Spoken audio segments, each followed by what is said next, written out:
Garden of Eden, there were two trees. There was one of the knowledge of good and evil, and there was one which was a tree of life. But the very Bible tells you that a wholesome tongue is a tree of life.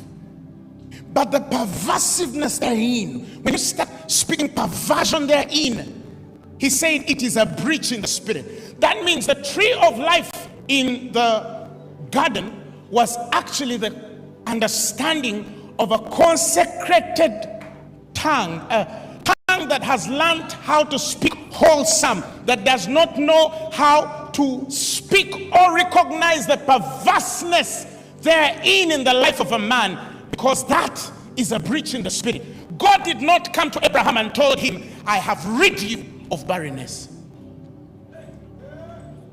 He went to him and told him, I have made you.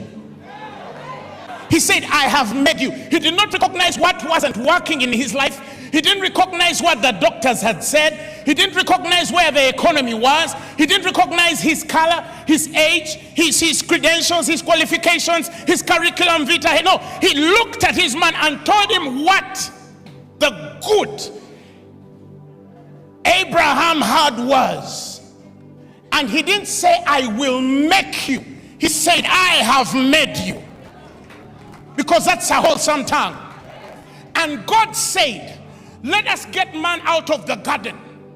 Because if we don't get him out of the garden, even in his fallen nature, if he understands the mystery of speaking wholesomeness, he will live forever in spite his rebellion.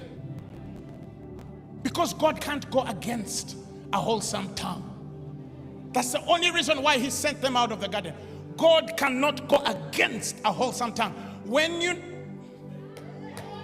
Are you following what I'm saying? When you know what to speak, and that is why he says, no. This man is already corrupted. Let's take him out.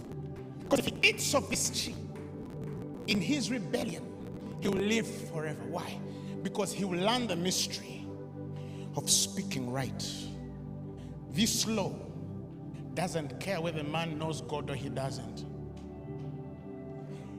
In the story of, was it Genesis?